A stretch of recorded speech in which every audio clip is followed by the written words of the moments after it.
Sungguh-sungguh Allah sangat ridho ketika seorang hamba itu makan. Makan ketika sesuap nasi dia muji Allah, ketika minum seteguk nasi dia muji Allah. Itu kalau orang diridhoni Allah itu wali betul. Itu untuk jadi wali itu gampang. Kamu makan ridho, kamu ninjak buminya Allah ridho seneng, kamu hidup keseharian aman seneng. Nah ini supaya sampean kita semua ngaji betapa panduan Rasulullah untuk menggapai ridho Allah itu banyak yang keseharian sekali. Saking kesehariannya banyak dalam hadis dan itu sahih. Nabi menyebut hal-hal yang keseharian. Hatta ma tas'alu fi imra'atika. Kamu punya uang, kemudian istri kamu bisa makan, itu ibadah. Bahkan sebagian ibadah itu dicontohkan Nabi yang akhirnya diprotes sahabat. Yaitu wa fi buti ahadikum sedekah. Kamu menggauli istri kamu itu ya sedekah. Sampai sahabat bilang, yang benar ya Rasulullah. Ayati ahaduna syahwatahu wa huwa lahu ajrun. Masa urusan biologis, urusan syahwat kemudian dia dapat pahala. Nabi menjawab, alai salawadu'aha fi haramin akana alaihi wisrun. Bagaimana kalau dia meletakkan ke yang tidak benar, itu kan dosa. Nah, hal-hal seperti ini yang saya ingin teman-teman semua. Saya juga agak ingin ngaji demi Anda juga agak ingin. Itu dosa sekali ngaji kok, pesanan kelompok tertentu itu enggak boleh. Islam itu untuk semua, jadi ya cuma karena di depan saya jenengan ya seakan-akan jenengan korbannya. Itu ada ilmunya dalam usul fikih itu. Jadi orang itu harus ngaji usul fikih. Nama yang disebut, mungkin Mas Sufyan masih ingat zaman ngaji usul fikih. Nama yang disebut itu tidak jaminan sebagai prioritas perintah. Jadi misalnya gini, kebetulan yang di depan Nabi itu Abu Dzar. Nabi ya bilang, ya Abu Dzarin ini uhibbuka misalnya, atau ya Mu'ad ini muhibbuka, atau ya Abu Hurairah ini uhibbuka misalnya. Banyaklah riwayat yang Nabi nyebut ya Abu Dzarin, ya Mu'ad, ya Abu Hurairah. Kemudian misalnya Nabi meneruskan khitab, ini uhibbuka, saya mencintai kamu, fakul dubur sholatin, atau sebagian riwayat disebut fala tada'an la dubura kulli sholatin, Allahumma inni ala dzikrika wa syukrika wa husni ibadatik. Saya mencintai kamu, siapa saja, Mu'ad bisa, Abu Dzar bisa siapa. Saya mencintai kamu, mohon kalau habis sholat kamu jangan lupa wiridan Allahumma inni ala dzikrika wa syukrika wa husni ibadatik. Ya Allah, tolong kami permudah supaya mudah ingat Engkau. Anda tidak bisa mentang-mentang, wong nama saya Parmin, nama saya Purnomo, itu yang diperintahkan Mu'ad misalnya. Jadi yang disebut satu, tapi khitab itu untuk siapa saja. Saya teruskan. Jadi saya mohon semua kita melakukan kebaikan itu, kalau dalam kaidah fikih disebut al-yakin la yuzalu bisyak. Banyak kebaikan yang kebenarannya itu 100%. Tidak punya efek samping ke pihak lain, ke kelompok lain, ke komunitas lain. Itu tadi misalnya Anda makan, dan itu murah sekali, hanya butuh satu piring. Setiap punyaan kamu muji Allah, setiap minum kamu muji Allah. Itu redaksinya Rasulullah SAW disebut, Allah sangat ridho ketika seorang hamba makan, kemudian dia memuji Allah. Atau minum, kemudian dia muji Allah. Logikanya gampang, negara seperti ini yang kamu harapkan bentuknya kayak apa, mertua, ipar, komunitas, tetangga, itu nyata terjadi itu kan belum pasti. Sementara yang mesti terjadi adalah kamu butuh makan, kalau tidak mati. Butuh minum, kalau tidak mati. Butuh bumi yang nyaman ditempati, kalau tidak kita juga mati. Sebab itu Allah kalau menyebut nikmatnya itu hal-hal yang keseharian. Alladzi at'amahum min ju'. Allah itu siapa?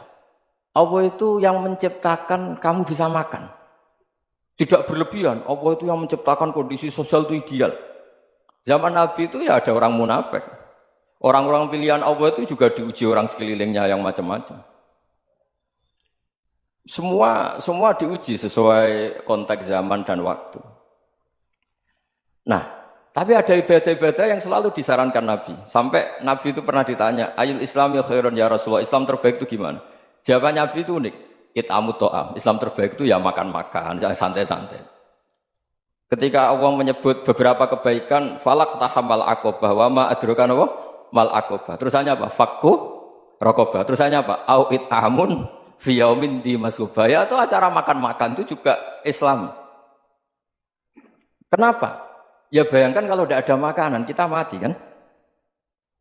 Kondisi sosial tidak ideal itu Anda masih gak apa-apa. Tapi kalau Anda tidak makan, Anda tidak minum, Kamu punya istri cerewet masih bisa hidup, punya mertua cerewet masih bisa hidup. Tapi kalau tidak makan bisa mati. Berarti penting mana istri sama makan?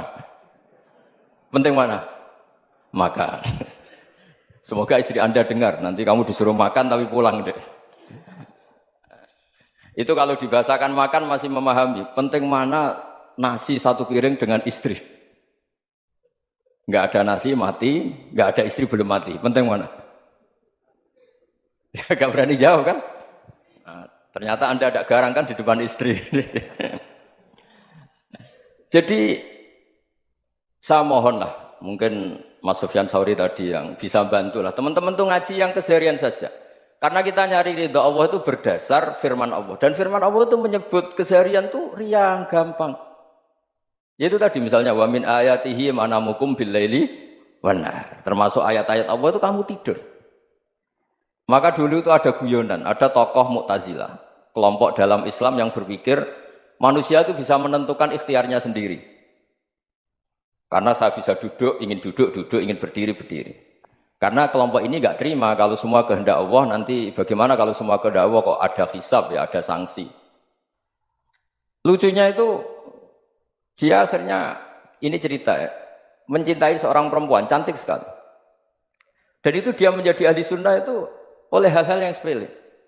Karena istrinya cantik, ya namanya suami istri itu hubungan intim. Terus ditanya, Mas, masih ingin lagi? Masih. Silahkan diulang lagi. Wah ya tidak bisa. Katanya manusia bisa menentukan yang diinginkan. Itu tobat itu. Itu nggak bisa ditobatkan Mas Sufyan Ats-Tsauri. Orang cantik yang mudah nobatkan orang itu orang cantik. Segampang itu. Akhirnya kita tahu, makanya kalau dalam kitab Hikam itu disebut al-aqil mayyakul madza yaf'alu wa hubi wal ghafil mayyakul madza af'al. Orang yang punya akal karena sadar ini wilayah Allah, semua milik Tuhan. Itu dia tiap hari berpikir, besok Allah akan melakukan apa terhadap dunia ini. Kamu merencanakan suatu mau plesir, ternyata gempa. Mau wisata ke Rusia, ternyata perang. Kamu tidak pernah tahu apa yang akan terjadi besok. Wa ma tadri nafsum madza taksibu ghadan. Tapi anda semua kita ini sering punya jadwal permanen. Makanya saya kalau diundang siapa saja, sana takdir. Yang jelas Gus ini acara penting. Ya masih acara penting nak pangeran ngersakno piye? Kok ape dadi pangeran? Kamu kok mau jadi Tuhan? Itu kadang ya kiai. Penting Gus acara ini jenengan harus memastikan bisa. Loh kamu itu yang ngajarin tauhid, sesuatu itu biadillah kok bilang-bilang apa pasti. Kalau maksa terus tak tobatkan kamu kata saya. Ya kalau gitu Gus bilang insya Allah. Wah itu hati saya, fisik saya, roh saya sudah bilang insya Allah. Tidak usah kamu latih kata saya. Nah hal-hal tauhid keseharian itu gampang sebetulnya. Wal ghafil yaqulu madza af'al. Tapi orang yang lupa Allah dia setiap hari bilang besok apa? Kita bisa melakukan apa? Seakan-akan dia itu aktor, dia penting, dia subjek permanen, dia. Padahal kita ini hanya objek kehendak Allah Subhanahu wa taala. Karena kita yakin sesuatu yang terjadi di alam raya ini kita tidak bisa apa-apa. Makanya saya sering ngaji, sering bilang saya, ketika Anda mensifati Allah, dia yang menghidupkan. Sudah itu tanamkan, sehingga ketika kita mati, santai saja. Kenapa santai? Allah punya cara menghidupkan kita. Zaman kita hidup juga gak tahu caranya ngelola jantung, ngelola paru-paru. Kamu juga gak tahu ngelola oksigen yang tidak beracun, tidak ngandung polusi. Tahu-tahu hidup. Gak ingin tua ya tahu-tahu tua, gak ingin mati tahu-tahu mati. Selama ini kita hidup juga agak tahu apa sebetulnya. Hanya gaya tok, punya jadwal, punya planning. Kalau kamu bisa menentukan pilihan Anda, pasti Anda istrinya cantik, 4 neriman semua, kona'ah semua. Nyatanya enggak kan? Ada 1 jelek, cerewet. Oh itu kan, nyatanya enggak bisa apa-apa Anda kan? Dan kamu bawa mati lagi. Itu kan. Istri Anda juga gitu, punya keinginan, punya suami yang ganteng, yang jabat, yang neriman, yang enggak poligami. Ya enggak kesampaian juga. Kalau kita ngitung tingkat kegagalan kita itu gagal terus. Ya kan? Nah, terus ingat Allah. Madza yaf'alu wa hubi. Orang yang punya akal selalu berpikir Allah itu menghendaki apa terhadap saya. Loh sama-sama orang gitu. Ngelihat orang yang serius, itu kata Anda itu pemikir berat, serius. Senang punya tokoh yang merengut tuh, karena kamu anggap serius. Tapi sebagian orang anggap orang yang serius itu wong merengut, wong masam, wong muka kok ditekuk. Jadi sama itu hati ya muqallibal qulub tsabbit qalbi ala dinik, karena kita enggak tahu cara berpikir kita tentang orang lain, tentang sekeliling kita. Misalnya kita orang baik yang jenis ngrumat fakir miskin. Ada orang bangun masjid mewah itu janggal. Apa artinya masjid mewah kalau banyak orang kelaparan? Tapi kalau yang jenis pendidikan, apa artinya masjid mewah kalau tidak bisa ngaji? Nanti yang jenis infrastruktur, apa artinya ini kalau semuanya punya sudut pandang yang berbeda-beda. Dan Islam mengapresiasi semua kebaikan. Tapi katakan semua kebaikan itu adalah kehendak Allah Subhanahu wa taala. Karena apapun baik Anda itu pakai fasilitas yang diberikan oleh Allah Subhanahu wa taala. Sehingga ini yang disebut qulillah tsumadarhum fi khawdihim yal'abun. Ya kembali tadi ke tema-tema bahwa keseharian Anda ini sudah Islami. Saat Anda tidak bisa melakukan apa saja. Saya sering ada jenazah, biasanya kalau tetangga meninggal saya sering disuruh ngelepas. Saya bilang orang ini baik. Karena sering ngelamun di rumah, sering nganggur di rumah. Ditanya sama anaknya, kenapa Gus nganggur baik? Ya kalau dia nganggur artinya juga agak berbuat sesuatu yang maksiat kan? Ya kan? Orang nganggur di rumahnya ya tidak bunuh orang, tidak maling, tidak korupsi, ya namanya nganggur di rumah. Lah cuma istri cara pandang nganggur gak menghasilkan uang itu. Tapi juga gak menghasilkan kriminal kan? Jadi sebenarnya Islam itu makanya kalau sampai ngaji usul fikih itu ada kitab usul fikih namanya Lubul Usul, itu terkenal sekali di pesantren itu. Itu kalau ngapresiasi keseharian itu luar biasa. Izma min mubahin illa wa yatahaqqaqu bihi tarku haramimma. Karena keseharian yang mubah saat Anda lakukan itu ada kehebatan yang luar biasa, yaitu meninggalkan haram. Makanya dulu banyak orang-orang alim ketemu temannya itu guyon sampai semalaman. Itu biasanya yang semangat Islam itu kiai kok tidak tahajud, kiai kok tidak witir. Orang yang sedang mapan uangnya banyak, malam itu tidak kelayaban itu sudah luar biasa. Melawan nafsu supaya tidak maksiat itu sudah luar biasa. Supaya lupa guyon sama temannya semalaman sampai subuh. Gejlok-gejlokan ngenang zaman miskin, zaman kuliah nggak jelas, zaman apa.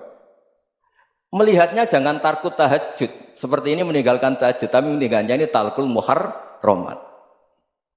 Jadi kayak apa hebatnya? Sehingga Imam Ghazali punya riwayat yang agak unik.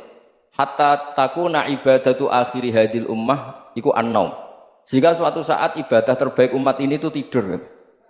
Itu kan riwayat kontroversi. Ketika Imam Ghazali tanya, kenapa iya? Kenapa kamu mulai keluar dari rumah itu sudah banyak maksiat? Melihat perempuan yang enggak mahram, melihat fenomena. Tapi kalau kamu tidur itu enggak melihat apa-apa. Tapi juga kamu jangan nganggap tidur itu ibadah betul. Saatnya melakukan fardu ain malah masih tidur. Tapi itu sudut pandang yang menjadikan kita Islam itu gampang.